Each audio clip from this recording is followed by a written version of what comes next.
아이들이 지금 우리 연합으로 지금 여름 성경학교 하다 보니까 아이들이 지금 딴 데 가 있어요. 그래서 많이 허전하기도 하고 그렇습니다. 여러분 평소보다도 더 크게 아멘 하시고 더 크게 이 자리를 채워주시고 하나님께 큰 목소리로 영광 돌리시기를 바라고요. 또 오늘 함께 귀하게 자리해 주시고 걸음해 주셔서 정말 감사합니다. 하나님의 은혜가 날로 더하시기를 축복합니다. 오늘 우리는요 충만이라는 제목으로 말씀 나누려고 합니다. 참 좋지요. 제목 충만. 예, 우리는 충만하다라는 것 참 좋아합니다. 교회 앞에 저수지가 있지요. 자랑이에요. 저희 동네 그죠? 예, 저수지 참 좋아요. 물이 가득 찬 모습을 볼 때 기쁩니다. 그런데요 저 물이 저렇게 가득 차 있지 않았어요. 최근까지만 해도 아주 바짝바짝 말랐습니다. 우리 이명옥 권사님 그 얘기 해주시더라고요.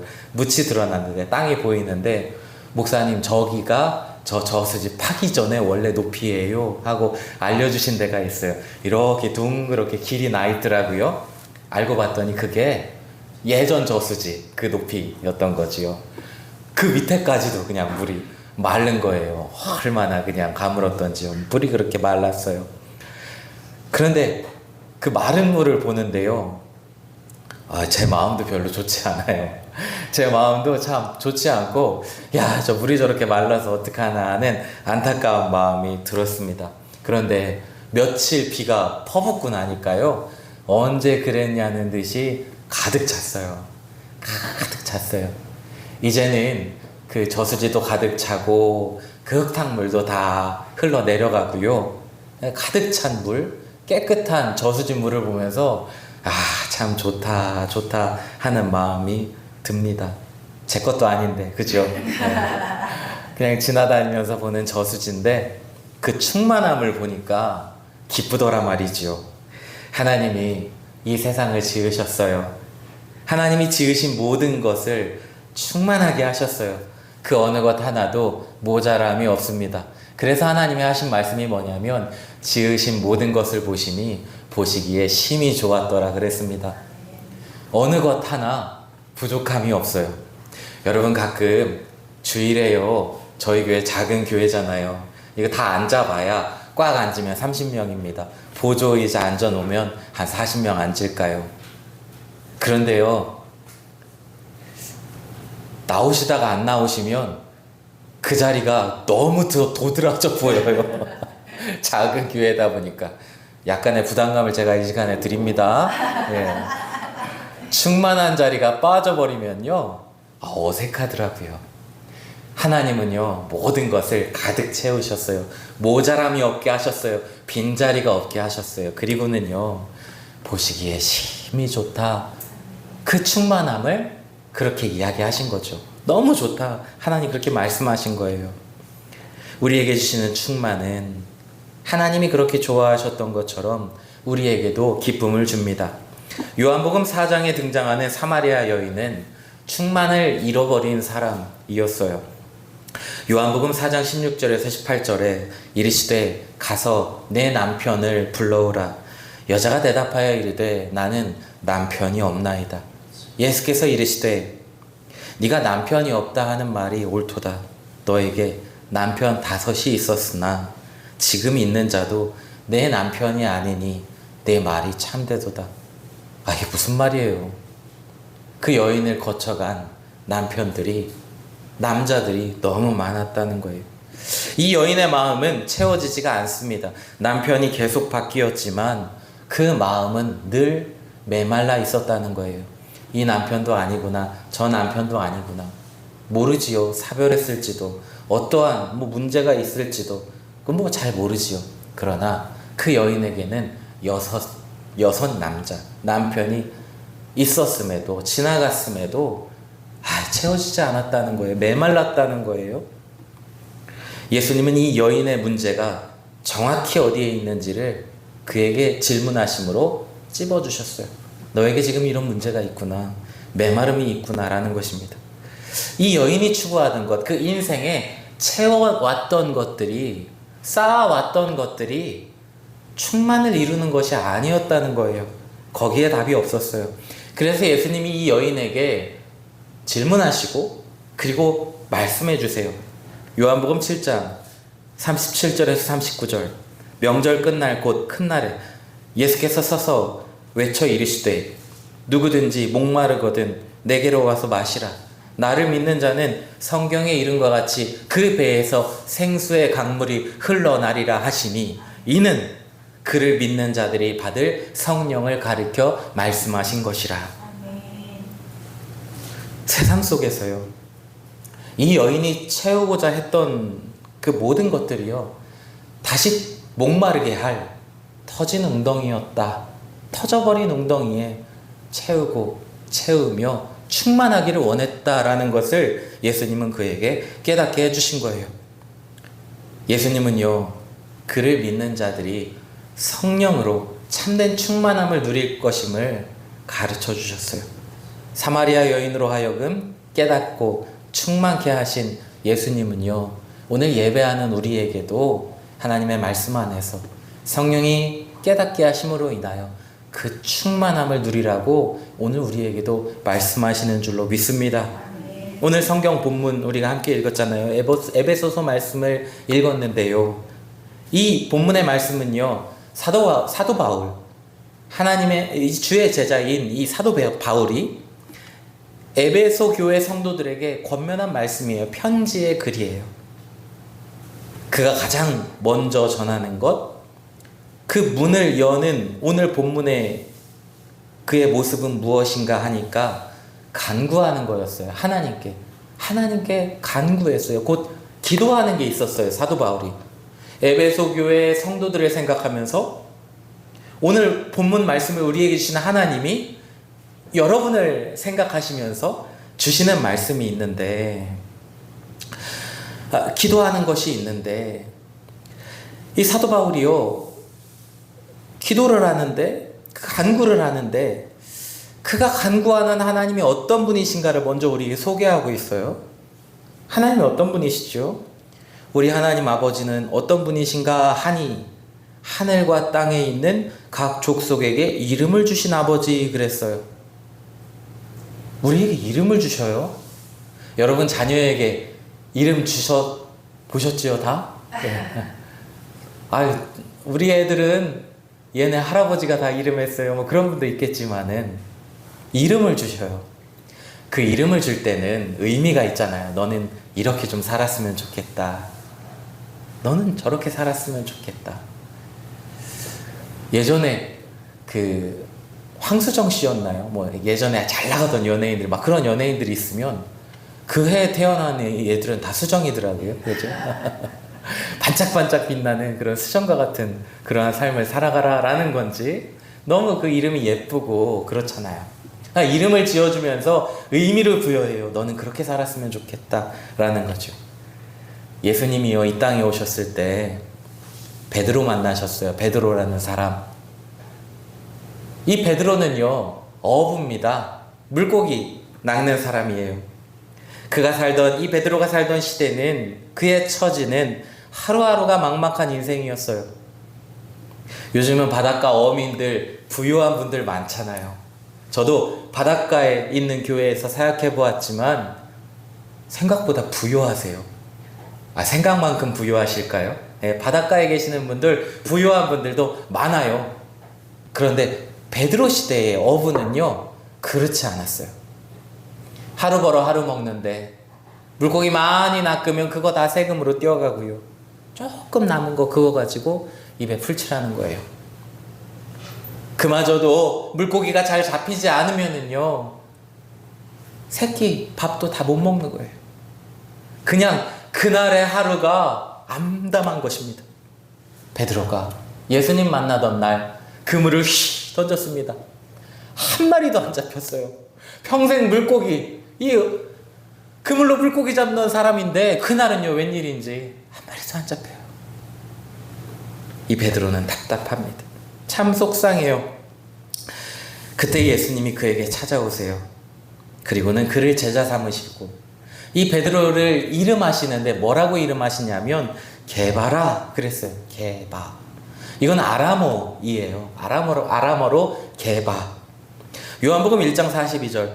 데리고 예수께로 오니 예수께서 보시고 이르시되 네가 요한의 아들 시몬이니 장차 게바라 하리라 하시니라. 게바는 번역하면 베드로라. 게바라고 이름하셨어요. 너는 게바라. 그런데 이 게바의 이름 뜻, 아람어로 게바라 하는, 베드로라 하는 이 이름의 뜻은 무엇이냐면 반석이에요. 반석. 반석이라는 이름을 그에게 주셨어요. 하루하루가 막막한 인생의 베드로가 예수님을 만나고 반석 같은 인생 된 것입니다. 이후 교회들이요, 베드로를 통해, 반석된 그 베드로를 통해 얼마나 든든히 교회들이 세워졌는지 다 이루 말할 수 없지요. 성경을 보아 알 수 있습니다. 하나님께 바울은 간구했어요. 어떤 하나님이요? 우리에게 이름을 주시는 하나님께 간구했어요. 하나님은요, 베드로도 하루하루 막막한 그 인생도 반석되게 하시는, 이름을 주시는 하나님이세요. 그 하나님이, 이름을 주시는 하나님이 오늘 우리 가운데 함께 하시고 그와 같은 우리의 삶도 충만한 삶으로 우리를 명명해 주십니다. 바울은요, 그 하나님을 알고 그 하나님을 믿으며 기도하고 있어요. 이러므로 내가 하늘과 땅에 있는 각 족속에게 이름을 주신 아버지 앞에 무릎을 꿇고 비노니 그의 가운데서 뿌리가 박히고 터가 굳어져서 능히 모든 성도와 함께 지식에 넘치는 그리스도의 사랑을 알고 그 너비와 길이와 높이와 깊이가 어떠함을 깨달아 하나님의 모든 충만하신 것으로 너희에게 충만하게 하시기를 구하노라.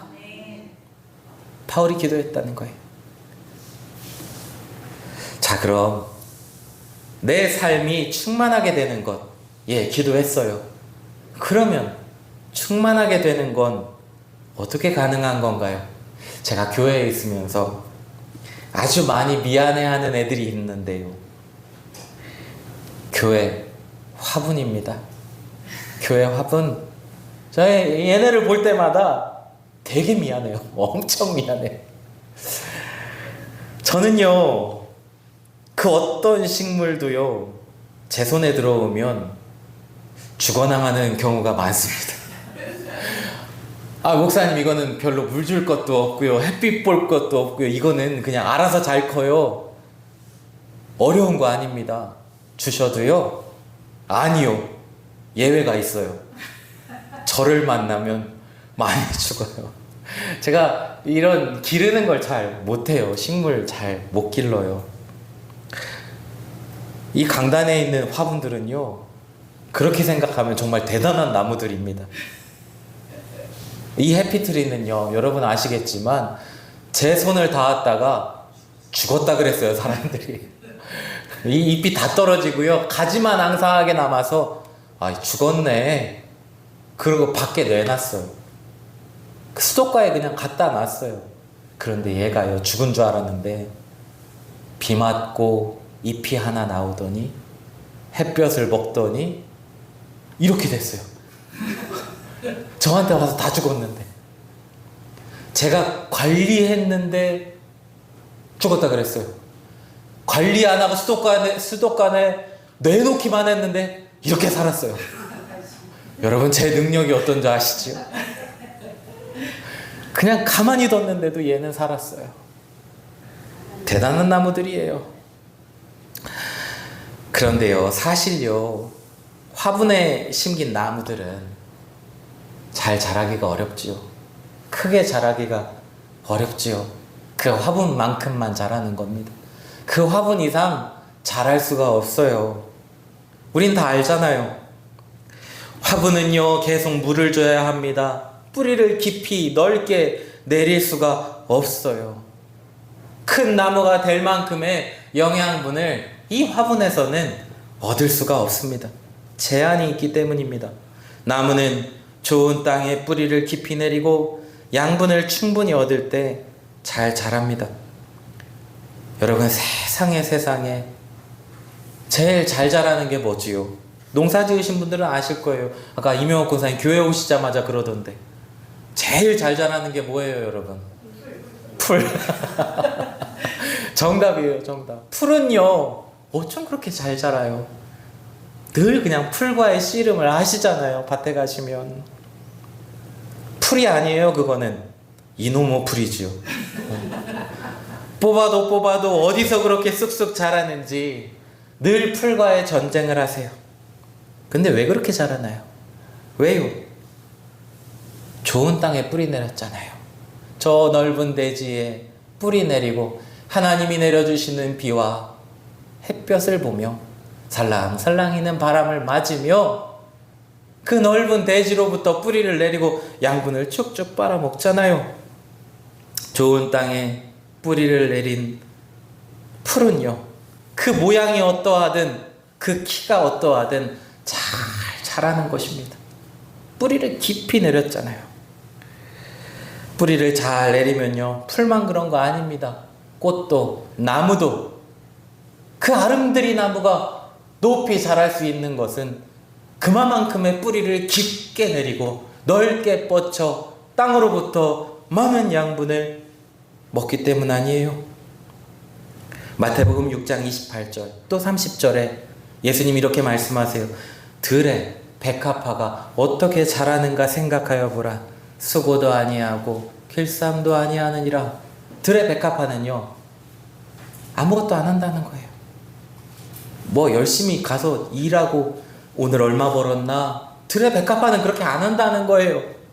그냥 뿌리를 내리고 하나님이 길러주신 대로 그렇게 자라날 뿐이라는 거예요. 수고도 아니하고 길쌈도 아니하느니라. 오늘 있다가 내일 아궁이에 던져지는 들풀도 하나님이 이렇게 입히시거든 하물며 너희일까 보냐. 하나님은요, 그 대지에 뿌리를 내린 들풀조차도 자라게 하시고 번성하게 하신다는 거예요. 충만하게 하시는 거죠. 사랑하는 성도 여러분, 여러분은 오늘 예배하면서 왜 은혜 받는 거지요? 제가요, 차목사가요, 능력이 좋아서 그런가요? 인상 좋아서 그런가요? 그래도 정말 나름 조금 볼만한가요? 그래서 그런가요? 그래서 여러분 은혜 받으세요? 아니지요, 여러분. 여러분이 오늘 은혜 받고 그 삶이 변화되어 기쁨으로 살아가면 여러분의 심령이, 그 마음의 중심이 하나님께 뿌리 내리고 더 깊이 내리며 자라며 열매 맺게 되는 것입니다. 하나님으로 말미암아 오늘 이 자리에 하시는 여러분들이 은혜 받는 거지요. 자라나는 거예요. 이처럼 하나님은 우리를 충만하게 하실 수 있습니다. 하나님이 우리를 충만하게 하십니다. 충만이라는 것 다른 데에서 찾아서는 안 됩니다. 하나님만이 우리를 충만하게 하실 수 있어요. 오늘 본문 20절 말씀에는 우리 가운데서 역사하시는 능력대로 우리가 구하거나 생각하는 모든 것에 더 넘치게 하실 이에게 그랬습니다. 하나님은 나의 기도하는 것보다 더욱 응답하시는 하나님, 나의 생각하는 것보다 더욱 이루시는 하나님이세요. 곧 먹어도 채워도 쌓아도 채울 수 없는 나라는 존재를 가득하게 충만하게 하시는 분이 오직 하나님이세요. 여러분, 참 희한한 일이 있어요. 희한하지요? 희한해요. 요즘 이 대한민국 주식이 얼마나 과열됐는지 울고 웃는 사람들이 많습니다. 그러나 70% 이상의 사람들은요, 코스피가 7천, 8천이 올라도요, 행복하지 않다 그래요. 당신은 주식으로 소득을 얻었는데도 왜 행복하지 않습니까? 사람들은 말합니다. 나는 저 사람보다 더 벌지 못했습니다. 그러니까 나는 100을 넣어서 소득을 올렸지만 누군가는 1000을 넣을 능력이 있어서 나보다 10배 더 벌지 않았습니까? 나보다 더 많은 것, 100배인가요? 더 많은 것 벌지 않았습니까? 나는 요만큼 넣어서 요만큼 벌었는데 저 사람은 이만큼 넣어서 이만큼 벌었으니까 나는 불행하네. 여러분, 맞아요? 임용사요 매우 당황하고 계시는데, 나는 이거 넣어서 이만큼 벌었기 때문에 벌어도 불행하다는 거예요. 왜 이렇게 되는 거죠? 우리는 잠깐 멈춰야 돼요. 빚을 내서라도 집어넣고 벌면 되지 않습니까? 그 빚은 벌면 갚을 수 있지 않습니까? 왜 이렇게 되는 거죠? 과연 행복합니까? 충만합니까? 멈춰야 돼요. 남자와 여자가 만나서 가정을 이룹니다. 주례자는 묻지요. 신랑 아무개 군과 신부 아무개 양은 기쁠 때나 슬플 때나 건강할 때나 아플 때나 부유할 때나 가난할 때나 일생 동안 서로를 사랑하고 존중하며 아끼겠습니까? 그러면요, 서로가 예 하지요. 그 자리에서 아니요 할 사람 아마 거의 없을 거예요. 예, 큰 소리로 약속하고 가정을 이룹니다. 그러나 오늘도 많은 이들이 그 결심과 달리 함께 살다가 슬프면 떠나요. 아프면 떠나요. 가난할 때가 되면 떠나요. 서로 등지는 것입니다. 검은 무리가 팥불이 돼서라도 꼭 붙들고 서로 사랑하고 존중해야 하건만 왜 그렇게 상처를 주는 거죠? 서로 헌신하며 사랑하기보다는 상대방으로 말미암아 나를 채우려 하기 때문이에요. 아내가요 나의 채움의 존재라면, 남편이요 나의 채움의 존재라면 도무지 충만할 수가 없어요. 도리어 왜 채워주지 못하냐고 원망합니다. 성경이 가르쳐주는 진리 있어요. 여러분도 아마 다 아실 거예요. 제가 앞에를 이야기하면 뒤에 답을 한번 얘기해 보세요. 풀은 마르고 꽃은 시듬은 그렇죠? 풀은 마르고 꽃은 시들어요. 결혼할 때는 너무 화사해요. 너무 아름다워요. 너무 멋있어요. 그러나 살다 보니까 말라요. 시들어요. 내가 기대했고 내가 바라던 내가 채우던 모습이 아니구나. 아쉬워해요. 우리는요 고생도 괴로움도 건강도 부요함도 자랑도 마르고 시들 때 그때에도 함께 아파하며 함께 짐을 짊어지는 것이 부부예요. 어이구 저 웬수땡이 하면서도 여러분 도대체 왜 같이 사세요? 의리 때문이요? 나 의리로 삽니다. 그러는 분들이 있어요. 의리 때문에 나 삽니다. 아니에요 여러분. 속상하게 해도요 미운 마음 들어도 돌아서 불쌍히 여기고 위로하며 눈물로 돌보는 것은 의리 아니에요. 사랑하기 때문입니다. 부부는 사랑함으로 헌신할 존재이지 충만의 도구가 아닙니다. 자기의 필요를 채우기 위한 부부의 관계라면 충만함을 달라고 소리치며 큰 진통을 겪을 수밖에 없습니다. 부요함도 부부도 그 영광, 그 어떤 자랑도 내 인생, 내 삶을 충만하게 하는 것은 못 됩니다.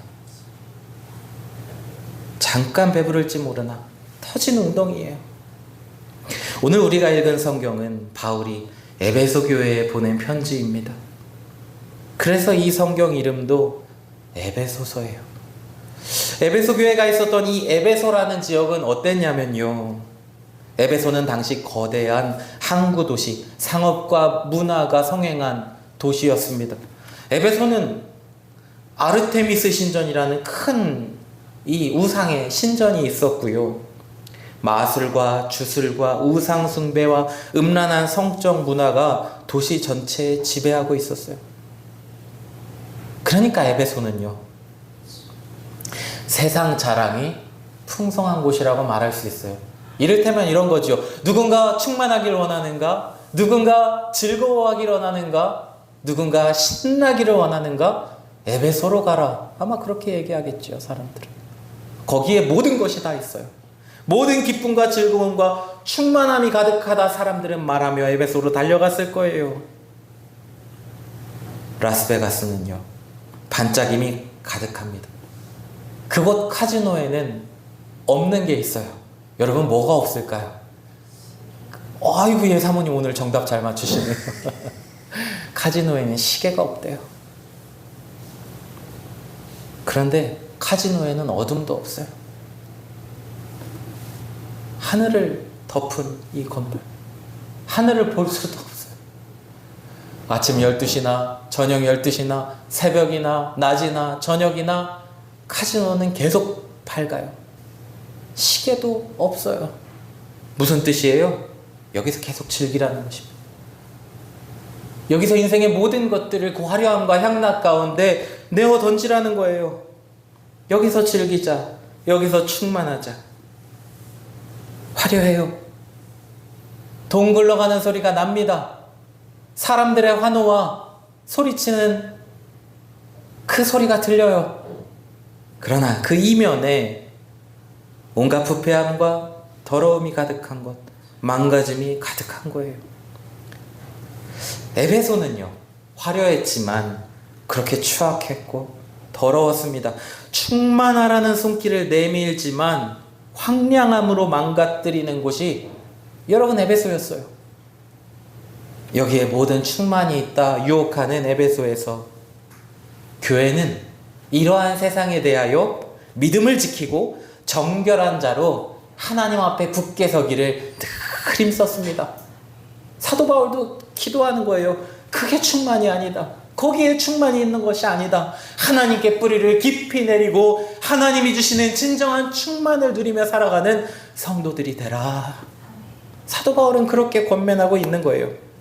그래서 에베소서 6장에 사도 바울이 얘기하는 게 뭐지요? 갑옷을 입으래요. 전신을 둘러덮는 전신 갑주를 입으라 그래요. 성령의 검을 들고 나아가라 그래요. 에베소서 6장 10절에서 17절 끝으로 너희가 주 안에서와 그 힘의 능력으로 강건하여지고 마귀의 간계를 능히 대적하기 위하여 하나님의 전신갑주를 입으라. 우리의 씨름은 혈과 육을 상대하는 것이 아니요 통치자들과 권세들과 이 어둠의 세상 주관자들과 하늘에 있는 악의 영들을 상대함이라. 그러므로 하나님의 전신갑주를 취하라. 이는 악한 날에 너희가 능히 대적하고 모든 일을 행한 뒤에 서기 위함이라. 그런즉 서서 진리로 너희 허리띠를 띠고 의의 호심경을 붙이고 평안의 복음이 준비한 것으로 신을 신고 모든 것 위에 믿음의 방패를 가지고 이로써 능히 악한 자의 모든 불화살을 소멸하고 구원의 투구와 성령의 검 곧 하나님의 말씀을 가지라. 하나님의 전신갑주를 입고 성령의 검을 들고 방패를 들고 거짓된 충만의 잔을 들고 유혹하는 마귀를 물리치라는 것입니다. 믿음 안에서 굳게 서라는 거예요. 사랑하는 성도 여러분, 무엇 때문에 충만하세요? 무엇으로 충만하려 하세요? 어떻게 하면 충만할까를 우리는 오늘 계획하고 있지는 않습니까? 내가 여기까지 이루었는데요, 하나님. 이 정도만 더 차면 충만할 것 같아요. 하나님, 내가 이 정도의 잔고가 있는데요. 나 이 정도만 하나님 더 있으면 충만할 것 같네요. 내가 좋아하는 사람이 있는데요. 잘 됐으면 좋겠어요, 하나님. 그 사람만 내 곁에 있으면 나는 충만할 것 같아요. 내가 정말 바라는 땅이 있는데요. 저 땅 내게 꼭 필요해요. 저 땅만 내게 채워지면 하나님 나는 충만할 것 같네요. 하나님, 내게 부족한 게 있어요. 내가 말하는 것이나 내 몸에 지체준 그 어떤 것이 좀 부족한 것이 있어요, 하나님. 내게 그런 능력만 조금 더 있다면 하나님 나는 충만할 것 같네요. 우리는 혹시 내 삶의 충만함을 위하여 여러 가지 요소들, 여러 가지 방향들 계획하며 그것을 챌린지로 이루어가듯이 쌓아가고 있지는 않은가요? 사도 바울은 오늘 우리를 위해 간구해요. 에베소 교회를 위하여 또한 오늘 말씀을 통해 우리를 위해 간구해요. 하나님께 뿌리를 내리라는 것입니다. 오직 하나님께 충만을 구하라는 것입니다. 그 하나님의 은혜 안에서 충만을 누리라는 것입니다. 사랑하는 성도 여러분, 이 권면의 말씀을 따라 하나님 안에서 충만케 되며 그 충만함으로 살아가는 여러분 되시기를 축복합니다. 그럴 때 하나님이 우리에게 놀라운 일을 이루세요. 내가 하나님 안에서 충만한 삶을 살아갈 때 하나님은 우리를 통해 영광 받으신다 그럽니다. 하나님이 나를 통해 영광 받으신대요. 여러분 어떨 때 영광 받으세요? 저요, 가끔 차 타고 가면요, 별 희한한 현수막 다 봐요. 제가 하버드나 서울대나 옥스퍼드 그런 좋은 대학교면 제가 이해를 하겠어요. 근데 제가 보기에는 별로 그렇게 대단한 대학교 아니거든요. 근데 집 앞에다 큰 현수막을 붙었어요. 우리 자식이 여기 합격했다고, 여기 대학교 합격했다고 현수막 붙여요. 대회를 나가서 높은 성적을 거두었어요. 현수막을 붙여요. 우리 아들이, 우리 딸이 이러한 성적을 거두었다고 현수막을 크게 붙여놓고 기뻐해요. 하나님이요, 우리에게 충만을 주시는 것, 그것으로 끝나지 않아요. 내게 주시는 그 충만으로 말미암아 그 삶을 살아갈 때, 하나님의 은혜 안에서 충만한 삶을 누리며 살아갈 때요, 나만 좋은 게 아니라는 거예요. 하나님이요, 얼마나 기뻐하시는지. 내가 너로 말미암아 내가 영광스럽다, 내가 너로 말미암아 영광을 받아 기쁘다 하시는 하나님의 음성을 들으시기를 바랍니다. 오늘 본문 21절에 교회 안에서와 그리스도 예수 안에서 영광이 대대로 영원 무궁하기를 원하노라. 아멘. 영광은 어디에 있는가요? 그것은 에베소의 자랑에 있지 않습니다. 그들이 자랑하는 그들의 영광이 정말 영광 아닙니다. 그것은 그들을 부패시키고 오히려 망가뜨려 망하게 합니다. 우리가 하나님 아버지로 말미암아 충만할 때 교회 안에서와 그리스도 예수 안에서 영원 무궁하도록 영광되게 하시는 것이 우리를 사랑하사 우리에게 이루시는 하나님의 은혜입니다. 말씀을 정리합니다. 우리는요, 어떻게 충만할 수 있나요? 오직 하나님께 내 인생에, 내 삶의 뿌리를 내려야 합니다. 충만의 닭, 하나님께 찾으시기를 바랍니다. 하나님 앞에 나아가 예배하며 거기에 뿌리 내리시기를 바랍니다. 더 깊이, 더 넓게 하나님께 뿌리를 내리십시오. 세상 자랑, 영광에 속아 공허함을 충만으로, 쉬 사라질 것을 충만으로 착각하지 마십시오. 오직 하나님으로 인하여 충만하며 영원 무궁하도록 영광을 돌려드리는 여러분의 이 한 주간 매일매일의 삶이 되시기를 주님의 이름으로 축원합니다. 기도하겠습니다.